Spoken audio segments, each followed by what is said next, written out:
Well, hey friends, this is Queen Mab, and today I would like to talk to you about rejection sensitive dysphoria. Fun topic! Now, I had never heard of rejection sensitive dysphoria, or RSD as it is abbreviated, until a few months ago. I found out in April that I am a neurodivergent person. That's something that I'm going to talk more about probably in a future episode.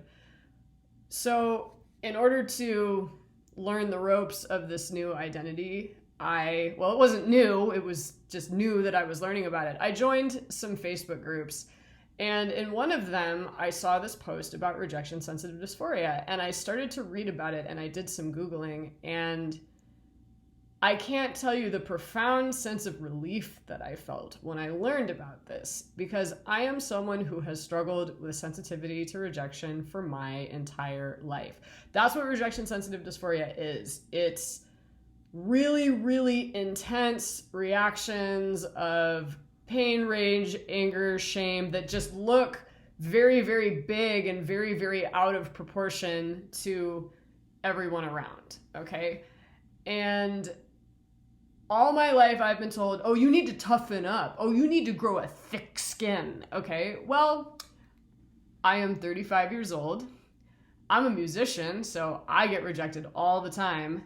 And I will tell you right now, I still have not figured out how to grow a thick skin. And I have done a lot of self-flagellation about this. I have told myself that I must be bad, I must be broken, I must be a narcissist. You know, I've done a crap ton of therapy. I've taken a crap ton of classes and participated in lots of support groups, and it hasn't gotten any easier. So to hear that this is actually something that folks who are autistic or folks who have ADHD, it's just a part of how they're wired, that was just such an incredible relief. So now the question is, I have this knowledge, what do I do with it? Well, I'm working on that. I think just having a name for it, so when I'm experiencing these really, really intense feelings, instead of going, oh, look, here is the proof that I am a piece of garbage, okay, I can stop and say, this is rejection sensitive dysphoria. This does not last forever, because they're very, very intense, these feelings. The intensity usually doesn't last longer than, I don't know, for me, it's probably about 24 to 48 hours.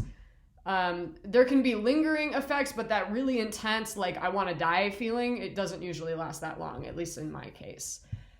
And then I'm still trying to figure out what to do when I'm in the really bad, scary space. Sometimes I'm not sure whether to reach out to a friend or not. Sometimes that can be really helpful, but it really needs to be a friend who isn't going to try to logic me, isn't going to try to give me perspective or anything. Like, I literally just need someone who can hear how terrible I feel and validate those feelings, which is not everyone, okay? It's not an easy thing to do. And if you're friends with someone who's neurodivergent, you probably know this. So I've wondered, I probably need to keep to myself.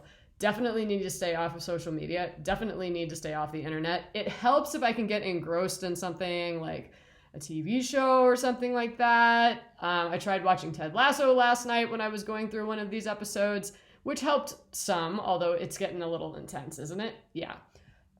The other thing is there's a lot of pressure from the mindfulness machine to sit with it, right? Sit with it, sit with the difficult emotions. Well, what actually works better for me is to move with it. So like go for a really long, intense walk. That was what I did this morning. That really, really helped me a lot.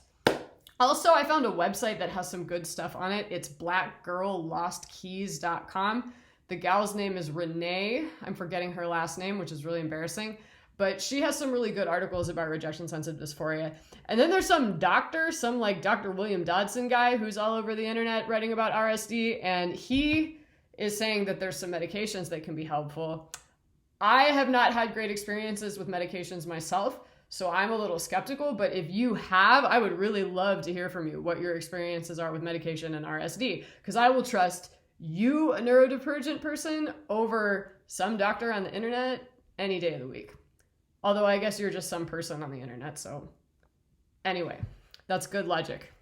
Good job. Okay. Anyways, I think that's all I have to say. Please let me know if this is something that you struggle with. Don't forget to like, comment, subscribe. See you next time.